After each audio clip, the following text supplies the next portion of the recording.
British के खिलाफ भी लड़े और बाद में ब्राह्मणवाद के खिलाफ भी लड़ाई लड़ा और उनको जीत हासिल किया उन्होंने।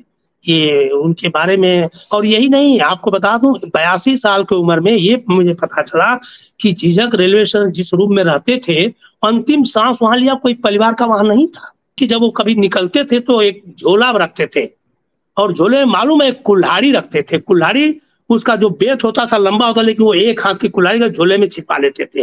कभी भी जाते थे कलम और एक कुल्हाड़ी अपने साथ रखते थे। कई बार उनको पास अटैक भी हुआ था। जिस महापुरुष को ये बौद्ध समाज ने टच कर लिया, अपने ग्रहण कर लिया, वह अपना महापुरुष बना लिया, उसको हिंदूवादी व्यवस्था जो है उसको दुष्कार दिया। चाहे फूले रहे हो, चाहे सावित्रीबाई रहे हो, चाहे पेरियार रहे हो, चाहे साहू जी महाराज। साहू जी महाराज के भी महाराष्ट्र में उन्हीं की कदर इज्जत नहीं की थी, उन्हीं के समाज नहीं करता था। ललई सिंह यादव की वही हालत है।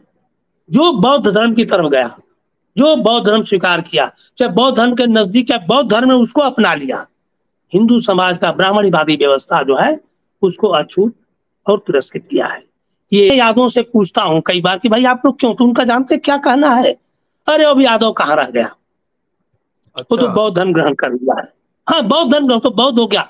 मैं बोला कितनी मानसिकता, देखिए ये ब्राह्मणवादी मानसिकता कितनी गंदी है कि एक आदमी जो है उसके समाज का इतना बड़ा महापुरुष है, क्रांतिकारी है, पूरा विश्व में उसका नाम है, और वो समाज कह रहा है कि वो यादव कहाँ रह गया। पढ़ना लिखना शुरू किया, वेदों को, पुराणों को, जितने भी हिंदी आपके ब्राह्मणवाद के साहित्य थे, और पढ़ते पढ़ते उन्होंने एक जुनून जो है दिमाग में उनको पैदा होने लगा।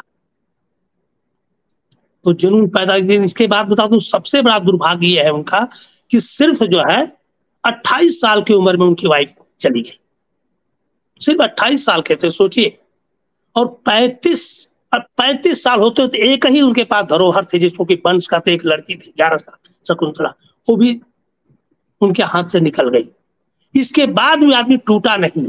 28 साल की उम्र चाहे 35 साल की उम्र में जब कोई नहीं, तो आज का समाज यही तुरंत कहता है कि शादी कर लो, वंश चला लो, परिवार चला लो, लेकिन वो इंसान जो है न वंश की सोचा, न परिवार की सोचा, न अपने सुख सुविधा की सोचा।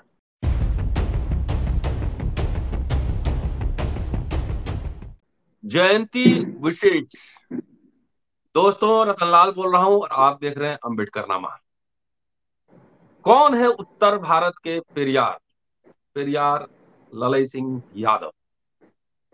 1 सितंबर उनके जन्म का दिन, जयंती, इसलिए उनके बारे में जानना और अम्बेडकरनामा पर चर्चा बेहद जरूरी है। आप जानते हैं कि अम्बेडकरनामा की मुहिम है कि बहुजन जो नायक नायिकाएं हैं उनके इतिहास, उनके जीवन, उनके संघर्ष से आपको रूबरू कराई जाए। इसलिए आज जयंती विशेष में चर्चा पेरियार ललई सिंह यादव पे। हमारे साथ इस कार्यक्रम में शूद्र शिव शंकर सिंह यादव मौजूद है। उनसे जानेंगे, उनसे कोशिश करेंगे कि आखिर उनके जीवन, उनकी रचनाएं, सच्ची रामायण उन्होंने अनुवाद किया था, क्या है, और उनका जीवन संघर्ष क्या है, उनकी उपलब्धियां क्या है, और क्यों उत्तर भारत में बहुजन नायक नायिकाओं पर समाज तो चर्चा कर रहा है, लेकिन राजनीति में एक तरह से अमूमन चुप्पी है, सिर्फ बधाई दी जाती है जन्मदिन पर। स्वागत है सर अम्बेडकरनामा में। धन्यवाद आपको भी अपने चैनल में बुलाने के लिए, शुक्रिया। देखिए सच बात है, 1 सितंबर है, पेरियार ललई सिंह यादव की जयंती है, और उनके आज मैं गांव के नजदीक कानपुर में आया हुआ हूँ 1 तारीख को जयंती के लिए भी, और 1 तारीख को भी जयंती, फिर 3 तारीख को भी यहाँ पर उत्तर प्रदेश बौद्ध महासभा ने भी बड़े पैमाने पर जयंती मनाने का शुरुआत किया है। देखिए मैं पेरियार ललई सिंह के बारे में तो बहुत कुछ ऑलरेडी उनके बारे में किताबें, तरह तरह की जो है लेख, पुस्तकें प्रकाशित हो चुकी हैं। करीब करीब बहुत से लोगों को, मान लेकिन अभी भी बहुत से लोगों को पता नहीं है, बहुत से लोगों को नियर अभी भी 70-80% जनमानस है जो ललई सिंह यादव के बारे में नहीं जानता है। मैं थोड़ा सा उनका मामूली एक जीवन परिचय दे करके फिर मैं आपसे बात करना चाहूंगा जी। 1 सितंबर 2011 को उनका जन्म हुआ। मुझे भी विचित्र लगता है कि उस समय जब 1911 1911 को, 1 सितंबर 1911 को उनका जन्मदिन हुआ और वो 17 साल की उम्र में उन्होंने हाई स्कूल जो है हिंदी और उर्दू लेकर के पास किया। अभी तक शादी नहीं, मुझे आश्चर्य होता है, मेरा तो बाल विवाह हो गया था, 8 में पढ़ता था तभी हो गया था, लेकिन उनकी शादी नहीं हो पाई। कुछ तो परिवार में जरूर सामाजिक चेतना रही होगी। 18 साल होते होते उन्होंने जो है फॉरेस्ट गार्ड की नौकरी का, मैं उम्र के अनुसार जा रहा हूँ, 18 साल होते होते फॉरेस्ट गार्ड में नौकरी करने लगे। 20 साल होते होते उन्होंने शादी किया, नौकरी के बाद शादी किया। ये देखिए आश्चर्य है, उस समय की बात कर रहा हूँ, आज तो खैर परिवर्तन आ गया, लेकिन उस समय तो ये बहुत मुश्किल काम था कि बाल विवाह बहुत होता था, मुश्किल से 10 साल 12 साल 15 साल का लड़का हुआ तो शादी, लेकिन वो 20 साल होने के बाद शादी किया है। 2 साल उन्होंने नौकरी किया, बाद में फिर उन्होंने ग्वालियर के जो है पुलिस, उस समय के ब्रिटिश शासन में ग्वालियर के आर्म्स एक्ट में जो है कांस्टेबल की नौकरी कर लिया। वहां नौकरी करते हुए उन्होंने धीरे धीरे जो है उसमें जो आर्म्स एक्ट में किया, तो उन्होंने उसमें एक संस्था उन्होंने बनाया, मिलिट्री ये नॉन गजेट मुलाजिम आर्मी एंड डिफेंस संघ बना करके उसके अध्यक्ष भी बन गए। अध्यक्ष बन गए और जुझारू तो पहले से थे। अध्यक्ष बनने के बाद उन्होंने जो है उन लोगों को जो है उस समय जो अत्याचार था, चाहे ब्रिटिश का था चाहे ब्राह्मणवाद का, मैं ये देख रहा हूँ कि उनके दिमाग में दोनों तरफ का संघर्ष था। एक तो ब्रिटिश का था, साथ साथ ब्राह्मणवाद से भी उनके दिमाग में बहुत पहले से जो ब्राह्मणवादी व्यवस्था, ऊंच नीच छुआछूत भेदभाव का जनन था। एक चीज और आपको उनके इसके आगे जाने से पहले एक चीज बता देना चाहता हूँ कि उनके पिताजी झुग्गू यादव, जब मैं गया था पिछले साल उनके गांव में तो बहुत कुछ मुझे हासिल होने को मिला। झुग्गू सिंह यादव जो थे, उन्होंने एक बहुत ही क्रूर प्रथा गांव में चल रही थी, मुझे वहां पता चला, हमारे यहाँ नहीं थी। क्रूर प्रथा ये था कि जो भी शूद्र की औरतों को डिलीवरी होने वाली थी, तो वो डिलीवरी से 1 हफ्ता पहले गांव के दूर झुंगी जोस्ती बना के उस औरत को भेज दिया जाता था, और जो डिलीवरी होती थी उसके बाद उसको गांव में लाया जाता था कि वो गांव में डिलीवरी होगी तो अशुद्ध हो जाएगी। उस प्रथा को झुंगू सिंह यादव ने, उनके पिताजी ने तोड़ा था इस प्रथा को। तो हमें लगता है उनके दिमाग में, उनके दिल दिमाग में क्रांति जो थी उनके पिता से भी जनरेशन में मिली हुई होगी, एक तो ये कारण था। इसके बाद जो हाँ भी आर्मी एक्ट में जो है उन्होंने वहां के दुर्दशा देख करके सिपाही की तबाही एक किताब भी लिखी। उस किताब के जरिए जो है उस सिपाहियों के बारे में जन आक्रोश, ब्रिटिश के विरोध में हर तरह का जो है उन्होंने एक संगठन के जरिए काफी कुछ किया। इसके बाद उनको जो है आपके हड़ताल तक करा दिया उन्होंने। हड़ताल कराने के बाद उनको ये अरेस्ट तक हो गए, सजा भी हुई, लेकिन एक था कि सजा जो है वो तो नियर अबाउट स्वतंत्रता के समय, नियर अबाउट स्वतंत्रता से पहले जो है मार्च महीने में उनको अरेस्ट किया गया था। 5 साल की सजा हुई, 47 में उनको सजा हो गई। सजा के बाद 48 में उससे स्वतंत्रता के बाद जो है मुक्त हो गए। स्वतंत्र गवर्नमेंट आने पर 48 में उनको मुक्ति देगी, 5 साल की सजा नहीं काट पाए, 1 साल की। ये तो उनके इसके बाद जो है मुक्त होने के बाद वो बड़े विद्रोही हो गए वहां से। इसके बाद उन्होंने स्वाध्याय शुरू किया, पढ़ना लिखना शुरू किया, वेदों को, पुराणों को, जितने भी हिंदी आपके ब्राह्मणवाद के साहित्य थे, और पढ़ते पढ़ते उन्होंने एक जुनून जो है दिमाग में उनको पैदा होने लगा। तो जुनून पैदा, इसके बाद बता दूं सबसे बड़ा दुर्भाग्य यह है उनका कि सिर्फ जो है 28 साल की उम्र में उनकी वाइफ चली गई। सिर्फ 28 साल के थे, सोचिए। और 35 साल होते होते एक ही उनके पास धरोहर थे जिसको कि वंश का थे, एक लड़की थी 11 साल, शकुंतला, वो भी उनके हाथ से निकल गई। इसके बाद भी आदमी टूटा नहीं। 28 साल की उम्र चाहे 35 साल की उम्र में जब कोई नहीं, तो आज का समाज यही तुरंत कहता है कि शादी कर लो, वंश चला लो, परिवार चला लो, लेकिन वो इंसान जो है न वंश की सोचा, न परिवार की सोचा, न अपने सुख सुविधा के सोचा, न अपने, आप देख रहे सुख सुविधा समझ, बिना वाइफ के, बिना एक स्त्री संगिनी की उस उम्र में। आज तो 30-32 पर लोग शादी करें, और 28 साल की उम्र में आदमी विदुर हो रहा है, शादी नहीं कर रहा है। बोला हमारी शादी तो अब इस स्वतंत्रता संग्राम में होगी, स्वतंत्रता के साथ होगी, एक स्वतंत्रता, अब तो ब्राह्मणवादी व्यवस्था से वो ब्रिटिश से तो लड़ लिए, बाद में ब्राह्मणवादी व्यवस्था से, ब्राह्मणों व्यवस्था से, ब्राह्मणवाद से मुक्ति होने के लिए उन्होंने कहा कि इस स्वतंत्रता से मुझे लड़ना पड़ेगा। ये मैं सोच के दहल जाता इस उम्र में। और यही नहीं, वो इसी पीरियड में बाद में उन्होंने पेरियार ललई सिंह यादव से संबंध किया, और उनसे संबंध होने के बाद उन्होंने मतलब पेरियार रामास्वामी नायकर जब उत्तर भारत में भ्रमण किए तो वहां पर उन्होंने उनसे मुलाकात किया। मुलाकात करने में एक मुलाकात के बाद उन्होंने फिर उनसे विचार विमर्श करके उस सच्ची रामायण, जो इंग्लिश में टू द रामायण है, उसको उन्होंने हिंदी में प्रकाशन करने का उनसे परमिशन मांगा, और उन्होंने दे भी दिया। लेकिन वो किताब तो छप गई कि उन्होंने तो कर लिया, लेकिन उसके बाद विद्रोह खड़ा हुआ तो यहाँ तक हुआ कि फिर उनसे कोई भी लेखनी और किताब को कोई भी मीडिया प्रेस वाला छापने को तैयार नहीं था। उन्होंने अपनी 60 बीघा जमीन, उसको 15 एकड़ जमीन, सिर्फ 100 रुपए प्रति बीघे पर, 1953 में उनके एक ही परिवार के थे, उनके पिताजी, अपने पिता के अकेला संतान थे। जब पिताजी मर गए तो अकेले हो गए। पिताजी के मरने के बाद जमीन उनके नाम आई तो उन्होंने 60 बीघा जमीन, 15 एकड़ जमीन जो है 100 रुपए बीघे के हिसाब से बेच दिया। घर को छोड़ दिया, घर परिवार के लिए छोड़ दिया, जमीन बेच दिया। तो उसमें परिवार से बहुत बड़ा विद्रोह हो गया, यहाँ तक कि उनको घर में आने में ये डर लगता था कि कोई हमें मार न दे। अपने परिवार से ही पूरी की पूरी दुश्मनी उन्होंने मोल ले लिया। और झिझक रेलवे स्टेशन के पास उन्होंने 3 रूम बनाए, एक प्रेस खोला, एक में बुक का स्टॉल, और एक रूम में खुद रहते थे वो। वहीं उनका झिझक से मुश्किल से खटारा गांव से 15 किलोमीटर दूर पर एक झिझक रेलवे स्टेशन के पास उन्होंने प्रेस खोला, वहीं से शुरुआत किया। शुरुआत के बाद जो है उन्होंने समझ लीजिए कि इसके बाद भी किताबें कई लिखना शुरू किया। उस सच्ची रामायण जो है नियर अबाउट 68 में आई थी। 68 में परमिशन मिला, 69 में उन्होंने पब्लिश किया और सरकार ने उस पर रोक लगा दिया। वो कहानी तो आप जानते ही हैं, उस पर हम नहीं जाना चाहते हैं।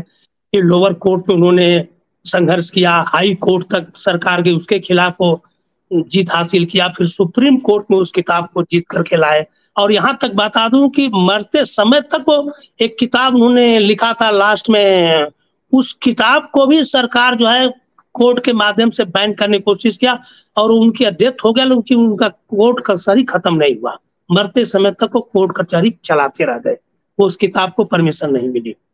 ये उनके जीवनी का जो है, मैं छोटा सा आपको एक चीज और आपको बता दूं कि जब कभी झिझक से आते थे, जब अपने गांव में कभी किसी से मिलने के लिए, तो हमें वहां पता चला, मैं तो पहले नहीं जानता, जब तक आप पर्सनली नहीं जाओगे, मैं वहां जब गया तो ये पता चला, परिवार वाले या गांव वाले बताए, हम वो जगह भी जाके देखे, एक भंगी के यहाँ आके के रुकते थे, वहीं खाना खाते थे, वहीं रात को रहते थे, वहीं से चले जाते, अपने परिवार में नहीं आते थे। ये त्रासदी सोचिए कि एक इंसान के जीते जी जो है इतना उसे संपन्न परिवार था, खेती, उनके पिताजी खेतिहर थे, दादाजी भी खेतिहर थे, एक संपन्न परिवार था। वो भी चाहते तो बड़े आलिशान, बड़े सुख चैन से अपनी जिंदगी बिता सकते थे, लेकिन नहीं, उनके अंदर जो पता नहीं कहां से कैसे एक ज्वाला थी, जो ब्रिटिश के खिलाफ भी लड़े और बाद में ब्राह्मणवाद के खिलाफ भी लड़ाई लड़ा और उनको जीत हासिल किया उन्होंने। ये उनके बारे में। और यही नहीं, आपको बता दूं 82 साल की उम्र में ये मुझे पता चला कि झिझक रेलवे स्टेशन जिस रूम में रहते थे, अंतिम सांस वहां लिया कोई परिवार का वहां नहीं था।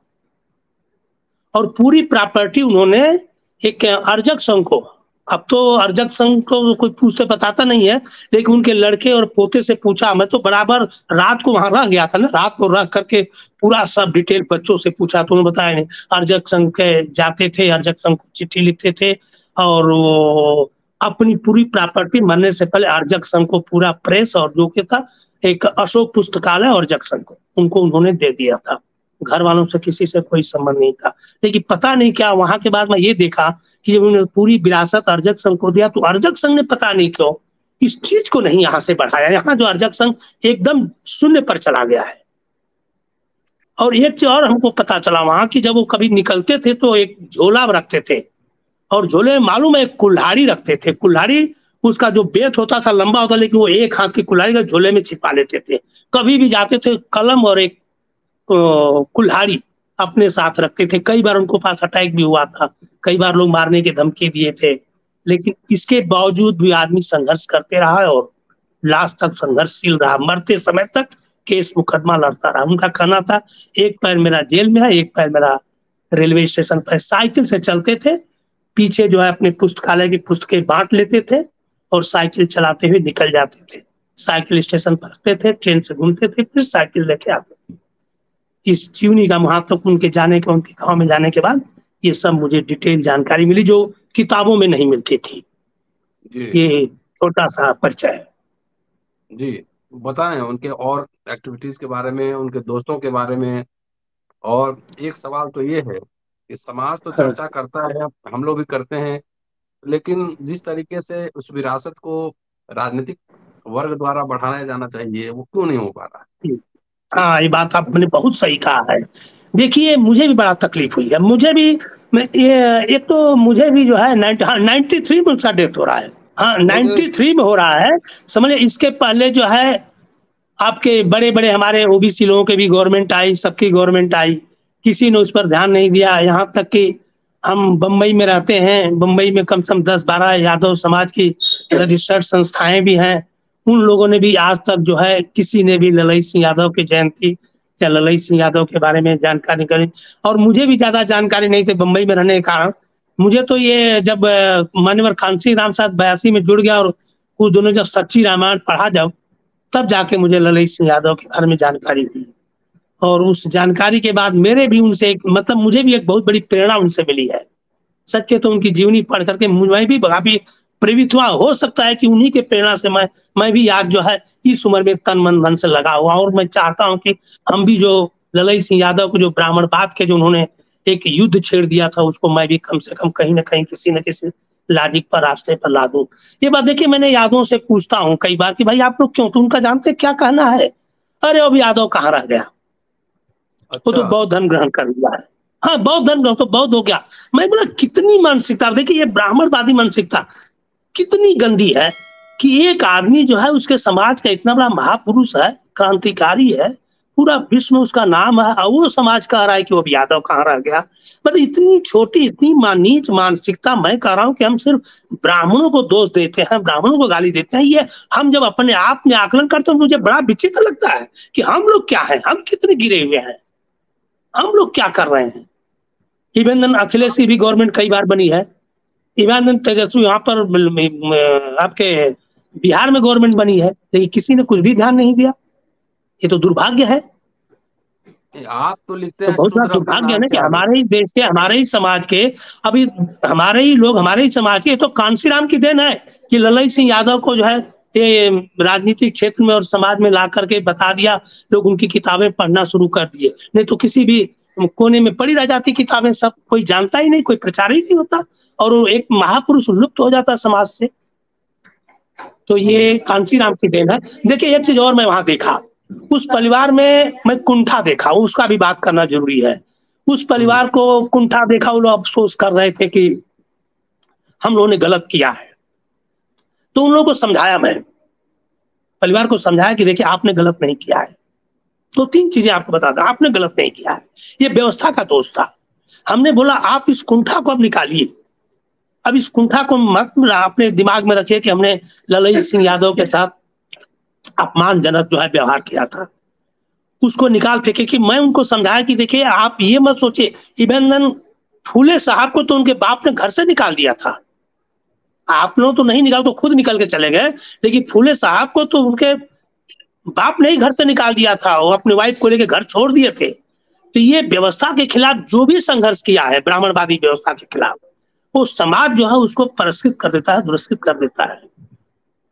आपको बता दूं, यहां तक कि मैं बंबई में हूं 82 से पहले, फूले साहब को, सावित्री बाई को, फूले समाज का मतलब माली समाज भी मान सम्मान नहीं दे रहा था। वो भी कह रहा था तो बौद्धों के नेता है। सोचिए ये देश की मानसिकता, ब्राह्मणवादी मानसिकता कहां तक जहां लेके जा रही है। उनको भी कहा जाता है कि ये जो है एक चीज और मैं अनुभव किया हूँ कि जो भी जिस महापुरुष को ये बौद्ध समाज ने टच कर लिया, आपने ग्रहण कर लिया, वह अपना महापुरुष बना लिया, उसको हिंदूवादी व्यवस्था जो है उसको दुष्कार दिया। चाहे फूले रहे हो, चाहे सावित्रीबाई रहे हो, चाहे पेरियार रहे हो, चाहे साहू जी महाराज। साहू जी महाराज के भी महाराष्ट्र में उन्हीं की कदर इज्जत नहीं की थी, उन्हीं के समाज नहीं करता था। ललई सिंह यादव की वही हालत है। जो बौद्ध धर्म की तरफ गया, जो बौद्ध धर्म स्वीकार किया, चाहे बौद्ध धर्म के नजदीक, चाहे बौद्ध धर्म ने उसको अपना लिया, हिंदू समाज का ब्राह्मणवादी व्यवस्था जो है उसको अछूत और तिरस्कृत किया है। ये दुर्भाग्य, इसको भी हम लोगों को बदलना पड़ेगा पूरे देश में, पूरी परिप्रेक्ष्य में। ये षड्यंत्र, इस षड्यंत्र से हमें और आपको बचना। जी, आप अपने नाम में शूद्र लिखते हैं, तो क्या उत्तर प्रदेश के यादव लोग क्षत्रिय अपने आप को मानते हैं? क्या वो उसी वर्णवादी व्यवस्था में गुलाम बने रहना चाहते हैं और बौद्ध और पेरियार ललई सिंह यादव को स्वीकार करने में दिक्कत हो रही है? देखिए, ये बात तो सही है कि ये 2-4 साल पहले, 5 साल 6 साल पहले तो ललई सिंह यादव को कोई नहीं मानता था यादव। ये बात तो सही है। लेकिन अब जो है हमारे शूद्र मिशन से चलाने से, पहले तो मैं शूद्र मिशन चलाया तो अब सोच सकते हैं कि मेरे पर कितना जबरदस्त अटैक हुआ होगा। उन्होंने कहा कि तुम कृष्ण भगवान को शूद्र का के कलंकित कर रहा है। हरियाणा के यादव लोग तो आप समझ सकते हैं, आज वो तिलमिला जाते हैं शूद्र कहने पर। मध्य प्रदेश के जो यादव अभी भी अपने को पता नहीं कौन सा राजा लेकर के ढो रहे हैं और सब भाजपा और कांग्रेस में है। मध्य प्रदेश के यादव आज भी भाजपाई हैं और कांग्रेसी हैं। बहुत कोशिश कर रहे हैं यादव होने के नाते ये आपके अखिलेश जी, चाहे मुलायम जी, सफल नहीं हुए। ये सामंती प्रवृत्ति के लोग हैं, अभी भी है। उनको धीरे धीरे जो है अब समझा के बुझा के, अब हम देख रहा हूँ कि पूर्वांचल के यादव अभी कभी कभी तो हरियाणा के यादव कह देते हैं, अरे पूर्वांचल यादव पिछड़े यादव इसलिए अपने को शुद्ध लिखते हैं। अब ऐसी भावना आ रही है। लेकिन एक चीज है कि अब धीरे धीरे जो है यादव समाज मध्य प्रदेश का भी, हरियाणा का भी, पूर्वांचल का भी, ये सब धीरे धीरे ललई सिंह यादव को भी मानने लगे और शूद्र मिशन को भी अब अपनाने लगे हैं। इवन आपको बता दूं 4 बार एमपी रहे रमाकांत यादव, उन्होंने तो शूद्र लगाया और साथ साथ यहाँ तक उनके ऑफिस में इंस्ट्रक्शन है कि जो भी नीचे उनसे मिलने जाएगा, वो जो एक उनका एक सिंबल बन गया है कि वो कलावा काटते हैं, नीचे कलावा काटा जाता तब ऊपर जाके मिला जाता है। उनके यहाँ का एक नियम बन गया। कहाँ है? हाँ, कहाँ है? वो आजमगढ़ के थे रमाकांत यादव। अभी तो जानते हो, हाँ, उनको अभी फिर से अंदर डाल दिया गया है। वो तो व्यवस्था आप जानते हैं क्या हो रही है, कैसे जा रही है। क्या वो 20-25 साल पुरानी एक जो आंदोलन था उसको लेकर के केस उठा दिया है। अब तो अब समझ गए कि क्या हो रहा है देश में, उस पर हम नहीं जाना चाहते ज्यादा। हाँ, तो ये है कि अब पूर्वांचल के यादव, आपको बता दूं, काफी परिवर्तन हुआ है। मैं तो बहुत ज्यादा परिवर्तन, जितनी उम्मीद नहीं थी उससे ज्यादा हो रहा है। अभी शादी विवाह में जो है बौद्ध, हमने जो सबसे ज्यादा जो हमारा जो मिशन का जो रिवोल्यूशनरी जो कदम हुआ है ना, वो पंडितों से वैदिक रीत से शादी करवाना अपराध है। ये 3 साल पहले लिखा, और 3 साल पहले जब लिखा तो पत्रिकाओं में छपा, इवन इसको वेब पोर्टल पर भी कुछ उन्होंने डाला, इवन अभी तो ऑडियो भी आ गया है। और मैं ये नीचे लिखा हूं कि हर परिवार से संबंधित है। एक हमने अपनी जिम्मेदारी निभा दिया है, आपकी जिम्मेदारी है निभाओ, हर परिवार तक भेजो, क्योंकि शादी विवाह ये हर परिवार से संबंधित है। तो वो ज्यादा फैला है, उसके कारण मेरा शूद्र मिशन जो है काफी गया है।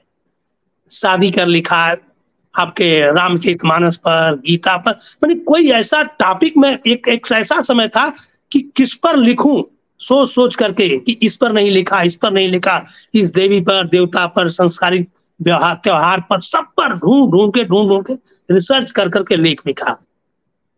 मतलब 8 सालों में, आपको बताया था, आपने खुद देखा भी है, 4 किताबें कंप्लीट। 4 किताबें कुछ नहीं है, सब हमारे लेख हैं।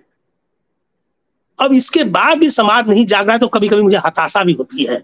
इतना मेहनत, इतना परिश्रम, और इतने समाज, सोशल मीडिया पर लिटरेचर हैं, गूगल पर मेरे सभी लिटरेचर हैं, गूगल पर हमारी किताबें हैं, गूगल पर आपके इंटरव्यू है, 25-50 भाषण हैं, हर तरह का होने बाद फिर भी जो है एक वर्ग ऐसा है, मैं देख रहा हूँ बहुत तेजी से जो है हमारे खिलाफ, चाहे जो ब्राह्मणवादी व्यवस्था के खिलाफ जो संघर्ष कर रहे हैं, उनके खिलाफ एक, इसको पैसे दे के देखिए, हम ओबीसी की बात कर रहा हूं, ओबीसी ही विरोध ज्यादा कर रहा है। हमें अब ब्राह्मणों से एलर्जी नहीं है, ब्राह्मण तो में कोई अब शिकायत नहीं रह गई है। ब्राह्मण तो अब हमको धमकी भी नहीं देता है। उसको तो सिर्फ़ एक ही बात कह देता हूँ कि भैया हम ब्राह्मण से नहीं नफ़रत करता हूँ, मैं ब्राह्मणवाद से नफ़रत करता हूँ और ब्राह्मणवादी व्यवस्था के खिलाफ बगावत किया हुआ हूँ। वो तुरंत चुक रुक हो जाता, तुरंत वो भाग जाता है, आगे कुछ बोलता ही नहीं है। लेकिन यादव यादव या दूसरे ओबीसी लोग ये भिड़ जाते हैं। अरे शुद्ध तो ब्राह्मणों की दी हुई गाली है, इवेन मूल निवासी वाले, बहुजन वाले, इनको पता नहीं क्यों चिढ़ा है। मैं सबसे बड़ा मुझे तकलीफ हो गई है बहुजन और मूल निवासी वालों से। ये बार-बार हमें लगता है कि हो सकता है कि बहुजन मूल निवासी न हो। ये भगवा आईटी सेल के लोग बहुजन मूल निवासी बन के भी हमारा विरोध कर रहे हैं। मुझे ये भी लग रहा है, मैं इनको भी दोष नहीं, लेकिन सोशल मीडिया में मैं रोज देख रहा हूँ कहीं से न कहीं से मेरा विरोध आए दिन हो रहा है। तो हमें लगता है कि उधर से जो है ये प्रायोजित है, भगवा आईटी सेल से प्रायोजित है, वो ओपन नहीं आ रहे हैं और बैक डोर से ये विरोध जो है करवा रहे हैं, लेकिन जितना विरोध करेंगे उतना ही आगे बढ़ेगा ये। रुकने वाला ये नहीं है मिशन अब। बताइए, ये बताइए, राजनीतिक चेतना तो पिछड़ों में, यादवों में बहुत फैली है। क्या आपको लगता है कि कोई समाज सुधार आंदोलन इन प्रदेशों में नहीं हुआ है, जिसकी खासतौर से उत्तर प्रदेश की बात कर रहा हूँ, कि कोई नेता ने समाज सुधार आंदोलन, शोध संस्थान, कुछ भी ये सब नहीं किया? इसकी वजह है कि ललई सिंह को जानने में कांशीराम को मेहनत करनी पड़ी। हाँ, ये बात सही कह रहा है। देखिए, आपने कहा यादों में राजनीतिक चेतना है, लेकिन सामाजिक नहीं है। सामाजिक चेतना जीरो है। वो सिर्फ एमएलए बन जाओ, मंत्री बन जाओ, हमारा लीडर प्रधानमंत्री बन जाए, मुख्यमंत्री बन जाए, हमारी जात का बन जाए, ये सीमित है। सामाजिक चेतना शून्य है, बता रहा हूँ, मुझे यही तकलीफ है। राजनीति के साथ-साथ सामाजिक चेतना भी लाना पड़ेगा और जब तक सामाजिक चेतना नहीं लाओगे, राजनीतिक चेतना आपका टेम्परेरी रहेगा। एक बार जीतेगा, फिर जाएगा, फिर आएगा, फिर आएगा। लेकिन अगर सामाजिक परिवर्तन करके राजनीतिक परिवर्तन लाते हो तो अस्थायी होगा, फिर उसको कोई हटा नहीं सकता है। यही दुर्भाग्य है कि हमारे ओबीसी के लोग जो है सामाजिक चेतना पर ध्यान नहीं देते। अगर सामाजिक चेतना पर ध्यान देता यादव समाज ना, तो कृष्ण को भगवान कभी नहीं मानता। अरे मैं कितना कृष्ण के ऊपर क्या-क्या नहीं लिख डाला हूँ, क्या नहीं बोला हूँ। फिर भी पता नहीं क्यों कुछ अंधभक्त जो अभी भगवान बनाने में लग रहा है। मैं तो भगवान नहीं, ये ब्राह्मणवादी मानसिकता के दुकान है वो। अब किसी भी, मैं तो यहाँ तक देख रहा हूँ, गाँव-गुराव घूमता हूँ, वहाँ जाता हूँ, कहीं भी मंदिरों में, अब बता रहा हूँ कि इतना मैं 70% मंदिरों की बात कर रहा हूँ, शहरों की नहीं, बड़े-बड़े जो धना सेठों के मंदिर उनकी नहीं, 70% मंदिरों में गाँव में घुमा हूँ। वहाँ देख रहा हूँ कि वहाँ का पुजारी भी अब चंदा कोई देता नहीं है, चढ़ावा कोई देता नहीं, पैसा कोई पूजा पाठ करता नहीं मंदिर में जाके, चढ़ावा नहीं चढ़ता है तो पुजारी भाग गया है और भगवान भी भाग गया है। अब कुत्ते बिल्ली गंदा कर रहे हैं, कोई नहीं, मैं कह रहा हूँ, कहीं भी जाओ गाँव के मंदिरों में, कोई नहीं मिलेगा। ये परिवर्तन हो रहा है, लेकिन हमारे यादों में अभी कृष्ण को लेकर के जो है हुआ, एक वर्ग जो है अब नायक और महापुरुष मानने को रेडी हो गया, एक वर्ग जो है भगवान मानने को तैयार है।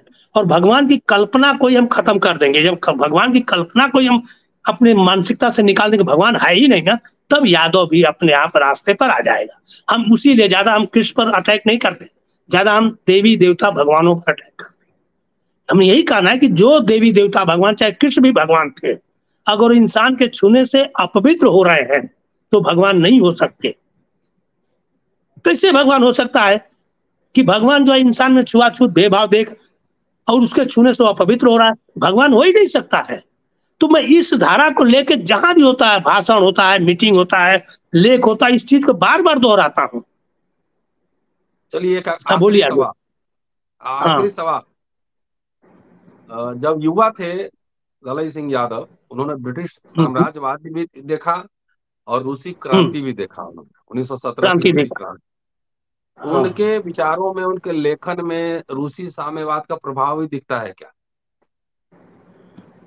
देखिए, मैं सच कहिए तो मैं उतना गहराई से जो है आपने रूसी साम्राज्य की बात जो किया है ना, रूसी उसके क्रांति। बारे में मुझे उतना, हाँ? उसके बारे में उतना मुझे जानकारी नहीं है। अच्छा, ठीक है। कि क्रांति और विचारधारा कहाँ से उसके अंदर इतना जबरदस्त पनपी इस उम्र में।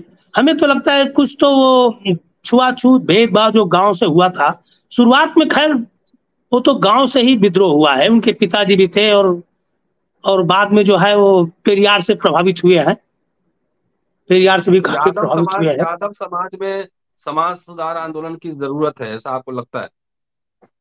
100% बहुत ज्यादा जरूरत है। और यादव समाज जिस दिन जागृत हो गया, मैं बता रहा हूँ, कृष्ण की लाठी अगर तेल पिला के उठा लिया, निकाल लिया, तो ब्राह्मणवाद घुटने टेक देगा। आज मैं कह रहा हूँ, 8 साल से कहते आ रहा हूँ, सिर्फ ब्राह्मणवाद, यादव समाज ही ब्राह्मणवाद को ढो रहा है ज्यादा। अगर ये खड़ा हो गया ना, तो फिर सब पीछे पीछे सब आ जाएंगे रास्ते पर। जी, और हमारी कोशिश यही है कि ये समाज जो है थोड़ा सा जागृत हो जाए। जी, चलिए शुक्रिया सर आपका। और ये थे शूद्र शिव शंकर सिंह धन्यवाद यादव। आपको भी। जी, देखते रहिए अम्बेडकर नामा।